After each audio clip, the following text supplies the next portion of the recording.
आचार्य चाणक्य ने आखिर क्यों किया था इस राजा के वंश का नाश?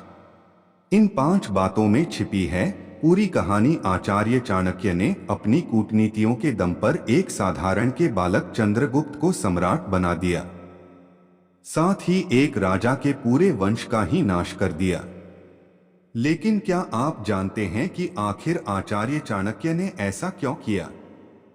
आचार्य चाणक्य देश में नहीं बल्कि दुनिया भर में एक लोकप्रिय अर्थशास्त्री और कूटनीतिज्ञ के तौर पर जाने जाते हैं।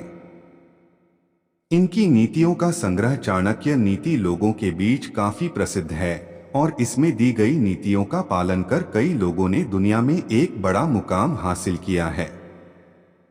चाणक्य नीति के जरिए आचार्य चाणक्य ने लोगों के जीवन में सफलता पाने और सही गलत के भेद को समझने का तरीका बताया है। सभी जानते हैं कि आचार्य चाणक्य ने नंद वंश का अंत कर एक साधारण से बालक चंद्रगुप्त को मौर्य वंश का सम्राट बनाया था।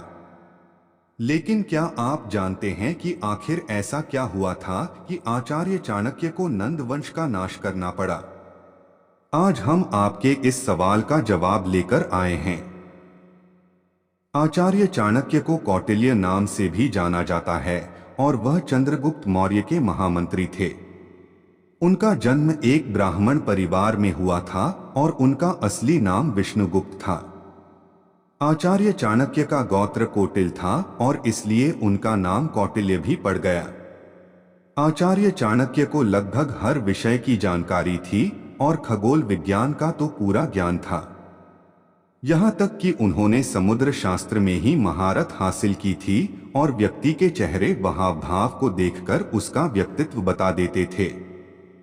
अपने ज्ञान के दम पर आचार्य चाणक्य मगध साम्राज्य में न्यायालय विद्वान बने।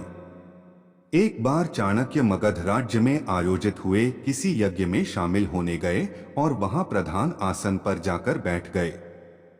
नंद वंश के राजा धनानंद ने आसन पर बैठे चाणक्य की वेशभूषा देखकर उसका अपमान किया और आसन से उठने का आदेश दिया।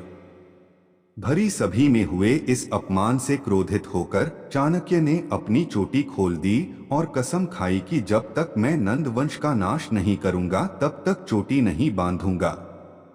बस अपने इस अपमान का बदला लेने के लिए ही चाणक्य ने नंद वंश का नाश करने के लिए नीतियां बनाई। अपनी प्रतिज्ञा पूरी करने के लिए चाणक्य ने एक साधारण के बालक चंद्रगुप्त को शिक्षा दीक्षा दी और मौर्य वंश की स्थापना की। फिर उसे बच्चे को मौर्य वंश का सम्राट बनाकर गद्दी पर बैठाया। इस दौरान चाणक्य अपने अपमान का बदला लेने के लिए नई नई नीतियां बनाने लगे और पोरस समेत कई राजाओं को अपने साथ मिला लिया।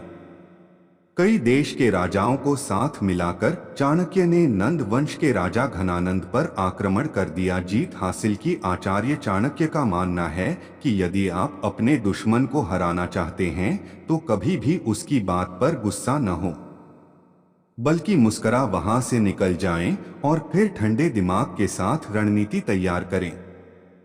आचार्य चाणक्य चंद्रगुप्त मौर्य के गुरु थे।